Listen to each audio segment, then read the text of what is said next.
Good morning!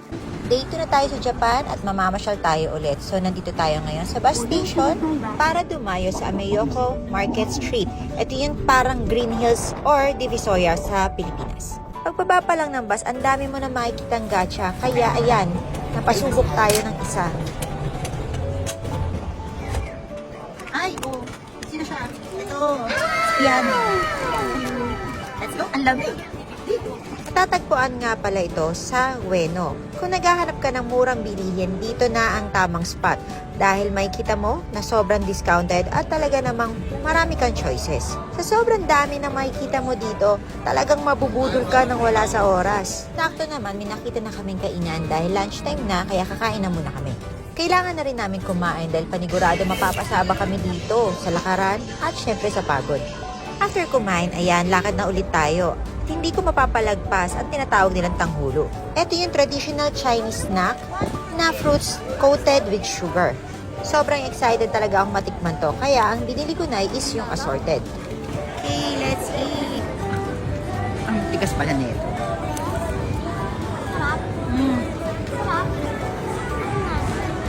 Sarap. Umulit pa nga ako, hindi dahil cute si kuya ha, pero bumili ako ng melon baka kasi mamaya kakaiba naman ang lasa nito compare mo sa Philippines. Pagkatapos namin kumain, ayan, napadpad namin kami sa arcade. Subukan naman natin yung kanilang claw machine. Testing tayo. Paano mabudol? Mabudol ang Ito kasi malapit na.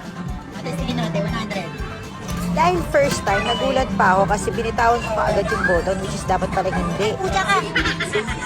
Wala na. Stop na!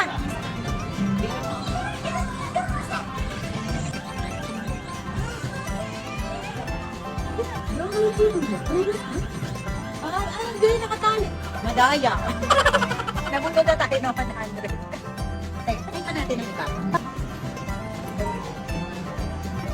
Akala ko talaga makaka-jackpot ako dito eh. It's a prank pala. Never give up. Kaya ayan, umulit pa kami. Sobrang saya ko. Napatalon pa talaga ako sa tuwa. Ayan, ginanahan tuloy kami. Kaya nagpapalit ulit kami ng coins para sa ibang claw machine. Kaya ayan, nabudol kami ng paulit. Shoot! Ay! Oh no! Meron! Kuha ka naman. Ayan na. Ayan, wala. Nakakaubos ng pera dito. Pagkaubos ng coins namin, ayan, lumabas na kami at nagutom ulit.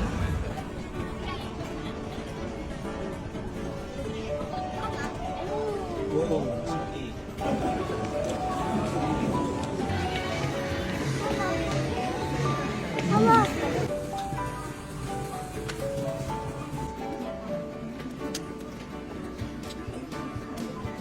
Inabutan na rin kami ng gabi, kaya nag-decide na kami mag-dinner dito sa loob ng mall.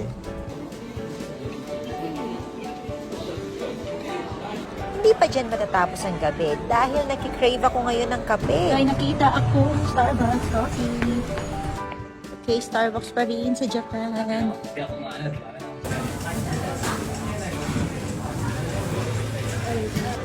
Bili tayo ng souvenir. Si Hachiko. So yan, gala muna ulit tayo. Punta na tayo ng Donkey para mamili ng pasalubong. Dito kami mamimili ng pasalubong. Sa wakas, nakasakay na kami ngayon ng Grab at pabalik na sa Airbnb. Nag-stretching ang lola. At sakit na mga tuhod ko. Nagtutunogan, no? Tumutunog ko.